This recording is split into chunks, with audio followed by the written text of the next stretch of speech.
We begin tonight in Northland, where a garage owner, stripped of his warrant of fitness licence after a fatal car crash, says the warrant of fitness system needs a complete overhaul. Dargaville Diesel Specialists owner Rodney Wilson lost his licence after NZTA claimed he issued a warrant of fitness to a car last December without properly inspecting the seat belts. Passenger William Ball died in hospital following a car crash in that vehicle in January when NZTA says his frayed seatbelt failed. But Mr Wilson, who says he's been a mechanic for 50 years, disputes this. He says an incident like this has never happened before and he personally inspected the seatbelt. In a moment we'll hear from NZTA, but a short time ago I spoke to Mr Wilson and asked him how the accident happened. If you're listening, Mr Wilson uses some colourful language. I have no idea, other than the seatbelt cut on the buckle. You mean it broke? The seatbelt broke during the crash? Yeah. And the passenger that was restrained by that seatbelt, what happened? He went to hospital, and while in hospital he contracted a fairly serious bacterial infection, which killed him. And so he'd been thrown through the windscreen by not wearing, by the seatbelt breaking. Through the windscreen. He wasn't thrown through the windscreen. He wasn't? He hit the windscreen. Okay. But he wasn't thrown through the windscreen. So the issue is obviously around the seatbelt. What checks do you remember doing on the car and the seatbelts? At the time I spoke to them about it, I couldn't remember, but I thought long and hard about it, and there's no way I would have issued a warrant to a car with seatbelts in the condition that those were in. So what do you think happened? Well, who knows? People change parts on cars all the time. Come and get a warrant and then go change the old shit back on again. So what amount of time passed between you issuing the warrant and the accident happening? Can you remember roughly? No, I've no idea. And I've got no records or anything because they came and took all the records away. Right, so you don't have any of that information in front of you. No. Have you had any problems with this kind of thing before? No. Okay, so you issued a warrant. You told us that you believe the seat belts were in proper order at the time you issued the warrant. We don't know. They must have been, or I wouldn't have passed the warrant. Okay, we don't know exactly how much time has passed between then and the crash, but whose responsibility is it to, well, make sure the vehicle is in roadworthy condition between warrants? It's the car owner's responsibility. So if it's okay at the time you issue the warrant, you think that, what, if a month has passed and there's a failure of some part, you're not responsible for that? It says on the back of the warrant sheet that a warrant of fitness only represents that the car is fit to be issued a warrant on the day of inspection. After that, who knows? When did this investigation start? When did you become aware of it? Just after Christmas.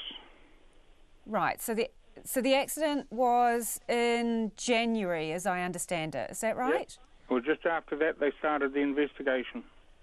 So how do you feel you've been treated in all of this? Very unfairly. And why is that, Rodney? I haven't had a chance to say anything other than, you know, they come and they go, and they come and they go, and they don't.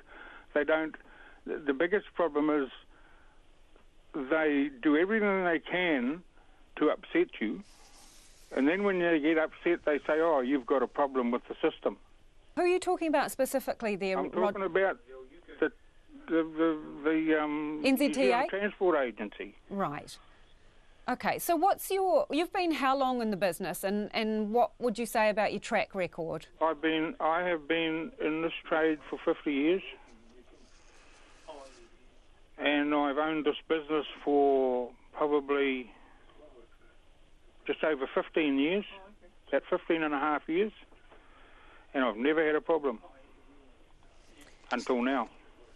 Because obviously you'll be aware the New Zealand Transport Agency says that your shop issued a warrant to an unsafe car which was subsequently involved in a fatal crash, and they say that is totally unacceptable. How do you feel about that?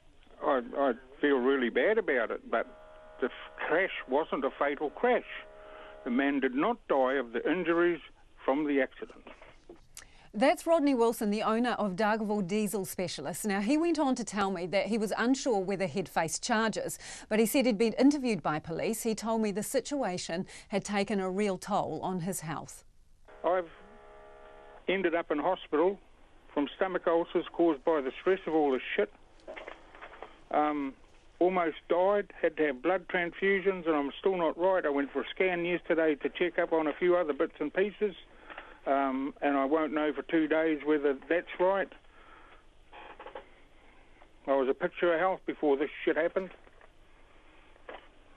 What would you like to say to NZTA? What would I like to say? Go f*** themselves.